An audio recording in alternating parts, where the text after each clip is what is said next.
నెల్లూరు నగరంలోని government hospital నందు ఉన్నటువంటి శ్రీ సత్యసాయి అక్షయ సేవా ట్రస్ట్ నందు శనివారం శ్రీ సత్యసాయి 99వ జన్మదిన సందర్భంగా అన్న ప్రసాద వితరణ కార్యక్రమం నిర్వహించారు. ఈ సందర్భంగా ట్రస్ట్ ప్రెసిడెంట్ కందికట్ల రాజేశ్వరి బలరామనాయుడు మాట్లాడుతూ శ్రీ సత్యసాయి అక్షయ సేవా ట్రస్ట్ ఆధ్వర్యంలో గత 10 సంవత్సరాలుగా నిర్విరామంగా అన్నప్రసాద వితరణ చేయడం జరుగుతుంది. హాస్పిటల్కి వచ్చే పేషెంట్లు వారి బంధువులకు అన్నప్రసాద వితరణ చేస్తున్నాం. ఇలాంటి కార్యక్రమం ప్రతిరోజు జరుగుతుంది. వచ్చే ఏడాది 100వ పుట్టినరోజు ఘనంగా నిర్వహిస్తామని తెలిపారు. ఈ కార్యక్రమంలో ట్రస్ట్ సభ్యులు డాక్టర్ సురేష్ బాబు, గౌరవ అధ్యక్షులు TB Subbarao, G Arun Kumar, P Anuradha, Ganesham, Sumanth Nalabholu, Balaramanayudu, BL Narasimharao, Arigela Sai, Subrahmanyam తదితరులు పాల్గొన్నారు. కోటి బ్రహ్మాండ నాయకుడు సత్యసాయినాథుని పాదపద్మాలకు ప్రణమిల్లుతూ ఈరోజు ప్రపంచవ్యాప్తంగా దాదాపు 150 దేశాలలో సత్యసాయి ఆర్గనైజేషన్స్ ద్వారా సేవ అనేటువంటి కార్యక్రమం నిరంతరంగా నిర్విఘ్నంగా జరుగుతున్నాయి. ఈరోజు ఆంధ్రప్రదేశ్లో ప్రతి పాఠశాలలో రాగి జావా పౌష్టికాహారము అనేటువంటి కాన్సెప్ట్తో రాగి జావా ప్రతి పిల్లవాడికి ప్రతి పాఠశాలకి సత్యసాయి ట్రస్ట్ ద్వారా అందజేయబడుతుంది. ఇలానే ఎన్నో రకమైనటువంటి వైద్య సేవలు కానీ విద్యా సేవలు కానీ ఎన్నో రకంగా చేస్తున్నారు. కాబట్టి స్వామి గురించి మాట్లాడాలి అని అంటే కొన్ని తరాలు కూడా చాలదు. కానీ మన సమయం కూడా దృష్టిలో పెట్టుకొని ఒకటి ఇందాక మనం పరమం పవిత్రం బాబా విభూతం అనేటువంటి మంత్రం చదివాం. ఈ మంత్రానికి పుట్టుక 1 నిమిషంలో చెప్తాను. ఈ స్వామివారి యొక్క దివ్య లీలలు ప్రపంచమంతా తెలియనప్పుడు బెంగళూరులో ఈ అఖండ భజన కార్యక్రమం జరుగుతుంది.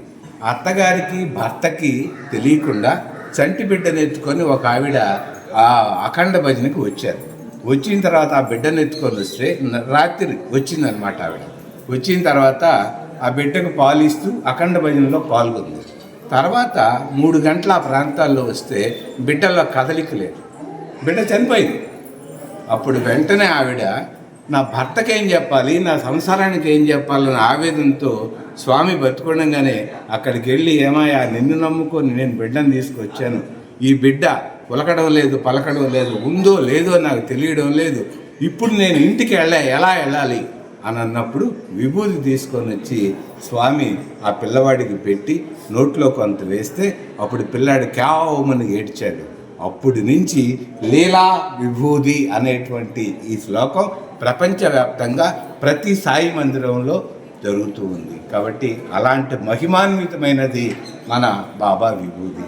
దాన్ని గుర్తించి మనం ఆ దైవత్వాన్ని మనసులో పెట్టుకొని మనలో మాయను ఛేదించిన వాడు మహాత్ముడు, మాయలో ఉన్నోడు మానవుడు. ఈ మాయను ఛేదించాలి అంటే అరిషడ్ వర్గాలను అదుపులో పెట్టుకోవాలి. దానికి సేవ, శాంతి, ప్రేమ, అహింస అనేటువంటిది కూడా నేను చేస్తున్నానని కాకుండా నాకు ఈ భగవంతుడు ఈ అవకాశం ఇచ్చారు. 9 ఏళ్ల నుంచి వీళ్ళు ఎంత కష్టపడుతున్నారో 5 ఏళ్ళప్పుడు అలా కాదు, శారీరకంగా కొంత సమయాన్ని కొంత టైంని ఆర్థికంగా కూడా అన్నిటి కూడా మీరు వెళ్తారు. తర్వాత వస్తుంటారు, ఒక్కొక్కరు దారి చూపిస్తాడు. అందుకనే బాబాగారు ఒక మాట చెప్పారు, టెస్ట్ ఈజ్ మై టేస్ట్. కాబట్టి ఎప్పుడు కూడా ఆయన టెస్టులు పెడుతుంటారు. ఆ టెస్ట్లో మనం కానీ పాస్ అయితే ఆయన సామ్రాజ్యానికి వెళ్ళడానికి ఆయన యొక్క పాదాల దగ్గర మన స్థానం ఎప్పుడూ ఉంటుంది. ఆ విధంగా అందరూ ప్రయత్నిస్తారని ఈ దివ్యమైన అవకాశాన్ని ఇచ్చిన స్వామికి 1000 ప్రణాళికలు సమర్పిస్తూ సాయిరావు 99వ జన్మదినోత్సవం. అదే కాకుండా స్వామివారి సూపర్ స్పెషాలిటీ హాస్పిటల్ స్టార్ట్ చేసి 33 సంవత్సరాలు. దాదాపు 3 లక్షల పైచిలకు ఫ్రీ గుండె చికిత్సలు చేయించారు, ఇంకా చాలా చేయించారు. ఇలాంటి సేవా కార్యక్రమాలు స్వామివారు ఒకటే చెప్పేవాడు కాదు, సంకల్పం బాగుంటే సహాయం అదే వస్తుంది. మీ సంకల్పం దృఢ సంకల్పం ఏది మంచిదైతే నేను నడిపిస్తానని చెప్పేవాడు ఇప్పుడు కూడా. దానికి ఇదొక ప్రత్యేక నిదర్శనం కూడా. ఈరోజుకి 9 సంవత్సరాలు దాటింది. కరోనా వచ్చింది, మధ్యలో 2 ఏళ్ళు విపత్తులు వచ్చాయి, తుఫాన్లు వచ్చాయి. కానీ ఏ రోజు కూడా స్వామి దీన్ని ఆపకుండా చేశారు. ఒకే ఒక రోజు ఆపింది ఈ 9 సంవత్సరాల్లో వచ్చి ఆల్ ఇండియా లాక్డౌన్ రోజు. ఆ రోజు మొత్తం ఎవరిని కూడా బయట రాకుండా కర్ఫ్యూ విధించి ఆల్ ఇండియా మొత్తం మీద చేశారు కదా. ఆ ఒక్కరోజు తప్ప ఈ 9 సంవత్సరాల లోపల ఏ ఒక్కరోజు ఆగకుండా దీన్ని నడిపిస్తున్నారంటే వెనుక స్వామివారి కృప, స్వామి వెనకాలను నడిపిస్తున్నదే. ఓం శ్రీ సాయి. అందరికీ నమస్కారం. నా పేరు నలుబోలు బలరామయ్య నాయుడు, ప్రపంచ తెలుగు సమాఖ్య నెల్లూరు జిల్లా చైర్మన్ని. ఇక్కడ గవర్నమెంట్ హాస్పిటల్లో ఉన్న ఈ సత్యసాయి అన్నదాన ట్రస్ట్లో నేను గత కొన్ని సంవత్సరాల నుంచి, నాకు తెలిసినప్పటి నుంచి ఇక్కడికి వచ్చి నా స్నేహితులను కానీ మేము కానీ మా వాకర్స్ తరపున కానీ ఎంతోమందిని ప్రతి నెల ఇక్కడ కొంతమంది దాతలను తీసుకొచ్చి వారికి పరిచయం చేసి స్వామివారి అనుగ్రహం వారికి ఉండే విధంగా చేస్తున్నాను. ఇప్పుడు సాయిబాబా గారి 99వ జయంతి సందర్భంగా ఈరోజు ఎక్కువ మంది భక్తుల్ని అందరినీ కూడా ఇక్కడికి ఆహ్వానం మీదట అందరూ వచ్చారు.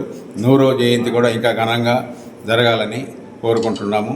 ఇక్కడికి ఎక్కువ మంది కూడా పేషెంట్లకు వచ్చి అటెండర్లు బాగానే వస్తున్నారు. 12:30కి స్టార్ట్ చేస్తే 3 గంటల వరకు కూడా వచ్చిన వారికి లేదనకుండా అయిపోయినా కానీ అయిపోయేది ఉండదు. అయిపోయినా కానీ మరలా తయారు చేసి వారికి 3 గంటల సమయం వరకు ఎంతమంది వచ్చినా కానీ ఇక్కడ చేస్తున్నారు. డాక్టర్ సురేష్ బాబు గారు కానీ, మన రాజేశ్వరి మేడం కానీ, ఇక్కడ ఉండే స్టాఫ్ కానీ అందరూ కూడా భక్తి శ్రద్ధలతో ఎవరిని కూడా విసుక్కోకుండా వాళ్ళని మంచి మర్యాదలతో పిలిచి బాబా గారి అనుగ్రహంతో అన్నప్రసాదం వారికి అందించడం జరుగుతుంది. ఇలాంటి కార్యక్రమాలు ప్రతిరోజు జరుగుతుంది కాబట్టి ఆదివారం అని సెలవు కూడా లేకుండా అందరూ కూడా ఎవరి వంతు వారు తీసుకొచ్చి ముందు ఈ ట్రస్ట్ని చూపిస్తే చాలు, వారికే మనం ఒకరోజు అన్నప్రసాదం ఏదో ఒక విధంగా పుట్టినరోజులకు కానీ, పెళ్లి రోజులకు కానీ, అమ్మా నాన్నల జ్ఞాపకార్థాలకు కానీ ఏదో ఒక రోజు కూడా మన వంతు సహాయం స్వామివారికి మన ద్వారా ప్రసాదం వీళ్ళకి పెట్టాలనే ఉద్దేశం స్వామివారి వాళ్ళకి మనసులో కల్పిస్తాడు. మనల్ని తీసుకొచ్చి ఇక్కడికి పరిచయం చేయటమే మన బాధ్యత. అది ఈరోజు ఈ 99వ బాబా గారి జయంతి ఘనంగా ఇక్కడ వీరి ఆధ్వర్యంలో జరిగింది. అందరికీ ధన్యవాదాలు.